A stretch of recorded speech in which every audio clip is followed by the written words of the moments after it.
Lisons ensemble Matthieu 5, le verset 14 au verset 16.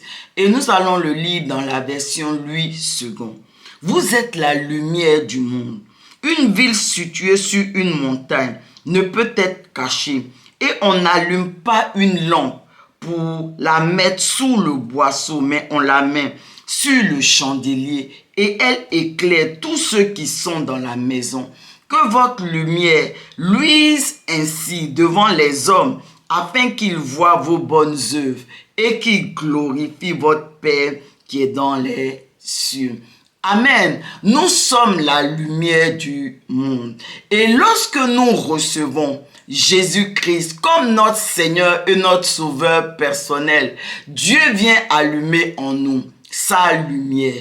Et cette lumière que Dieu vient allumer en nous, la Bible nous dit dans ces versets que nous venons de lire, nous ne devons pas aller la mettre sous le boisseau, sous le lit, non. Mais nous devons la mettre sur le chandelier, au vu et au su de tout le monde, de sorte que tous ceux qui sont dans la maison puissent être éclairés par cette lumière. Et de façon concrète, comment comprendre tout cela? Regardez mes bien-aimés, lorsque nous accomplissons, nous marchons selon les désirs de notre chair, selon les convoitises de notre chair, je fais ce que j'ai envie, je fais ce que je veux, je fais ce qui me plaît. En ce moment-là, nous sommes comme une personne qui prend la lumière que Dieu a allumée en elle pour aller la cacher, la mettre sous le lit, sous le boisseau. Cette lumière-là, les autres personnes, les personnes qui sont autour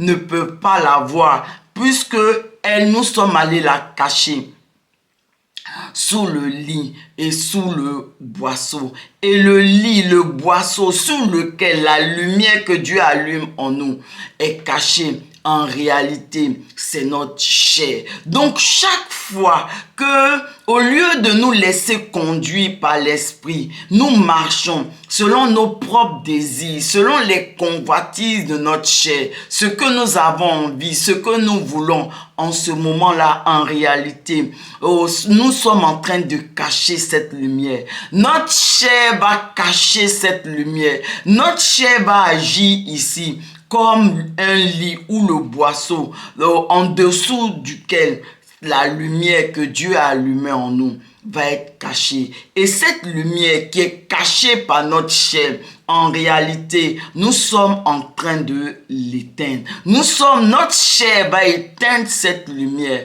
que Dieu a allumée en nous.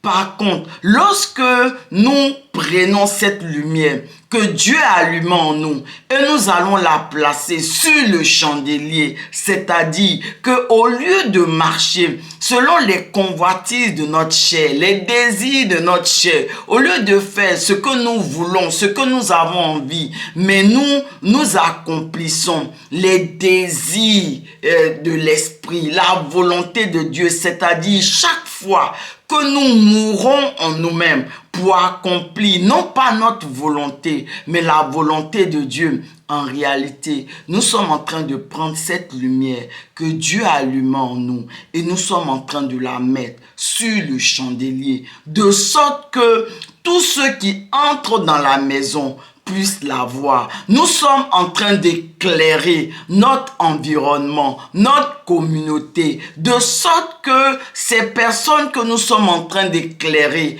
elles aussi, elles puissent recevoir le Seigneur Jésus dans leur cœur comme leur Seigneur et leur Sauveur personnel, de sorte que elles aussi, Dieu vienne allumer en elles sa lumière. Amen. Donc, mes bien-aimés, le Seigneur nous appelle à vraiment marcher selon l'esprit, à nous laisser conduire par lui, de sorte que cette lumière qu'il allume en nous, elle puisse éclairer une multitude de nations.